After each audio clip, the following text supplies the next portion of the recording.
وایي یو سړی و نظام الدین بدایوني نومې د عالم و موسیقي اورېدله سماع یې اورېدله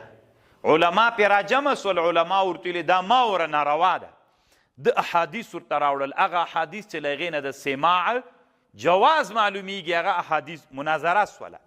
په دې زمانه کې یو بادشاه و غیاث الدین تغلق شاه الدهلوي په هند واکمن بادشاه و نو علما راجیګ سول شکایت یې بادشاه ته وکړ بادشاه دغه نظام الدین بیدانوي ته وویلې وي تره علما راجمع سول مناظره تیاره سوله کله چې مناظره تیاره سوله نو دغه نظام الدین بیدانوي چې سماع موسیقي اورېدله د نانور علماو اعتراضونه پې وکړل هغوی چې اعتراض کو د فقه عبارتونه یې ورته راوړل چې ناروا ده د حدیث ورته ویلې مناظره په دې تمامه سوله چې ان الروايات الفقهية مقدمة على الاحاديث في بلدنا هذا دی مونږ په دې بلده کې چې کله معارضه د فقه او د حدیث راسي فقه معتبره ده په دې مناظره شو دومره طالبانو جهل خپورو دا فقه دومره کلکه متمرکزه وګرځېدله چې د رسول الله صلی الله علیه وسلم د حدیثو په مقابل کې فقه ته ترجیح ورکوله څومره او حتى وقال بعضهم إنا لا نشتهي أن نسمع هذا الأحاديث التي تمسك به الشافعي وهو عدو مذهبنا من بیخي دا حدیث مدیث من ته مه وایه ځکه دغه حدیث چې ته د سماع د جواز دپاره وایې دا د مونږه په دې باندې شافعي صاحب تمسک کړی د وهو عدو مذهبنا سبحان الله څومره قمقله خبره سوله نو تمرکز په چا و په وچه فقه باندې و فقه به طالبانو وروسته چې موږ بخاري وایو تاسو ته به معلومات وسي فقه طالبانو د قرآن او د حدیث سره به تطبیقوي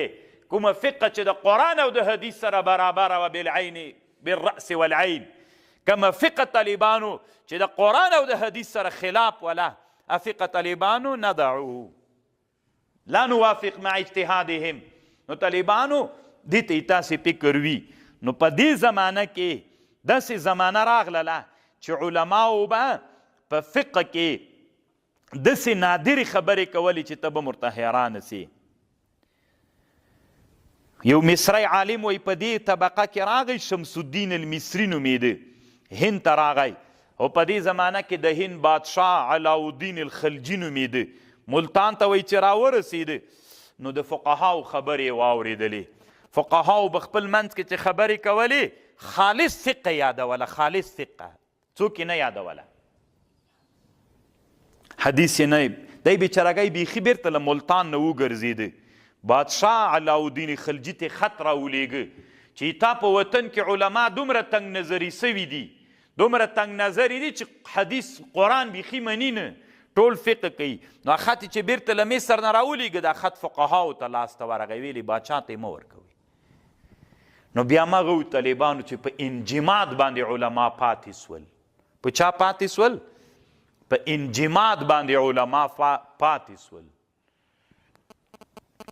الله پاک دې موږ په حال باندې رحم وکړي اوس هم همغسې حالت شته په افغانستان واکمن همغه حالت ده ډېرو علماو کې چې کله ته یو مسله پیښه سي یو دلیل ورته ووایې بله ورځ یو شیخ صاحب یوه خبر راته کوله یا شیخ صاحب استخباراتو یو ریاست کې کار کو یو مشر شیخ صاحب یې راته ویلې چې تاسې دغه کار په استخباراتو کې کوئ نو د دې دپاره دلیل وی حدیث ورته دلیل ویلی نه فقه جزیه به راوړي وی آیات مو ورته ویلې ولیتلطف ولا یشعرن بکم احدا استخباراتي کارونه باید داسې ولیتلطف نرمي څوک در باندې پوی نه سي وی نه قرآن مه راوړه ماته یو هغه راوړه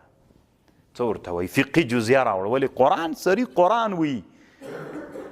نرم لاړ شه چې څوک در باندې په راز دې پوی نه سي اصحاب کهف په قصه کې چې وي نه ماته فقهي جزیه راوړې الله پاک دې موږ له دې تنګ نظري حالت نه خلاص کړي طالبانو ټول عمر په حکمتو په منطقو باندې متمرکز که فقه پاتې وه مولانا به دې که دا داسې پوښتنه وکړه نه وه ورته معلومه حدیث خو بیخي چا ویلې نه حدیثو ته چا بیخي د علم په سترګه نه کتل قرآن به یې څه ویلې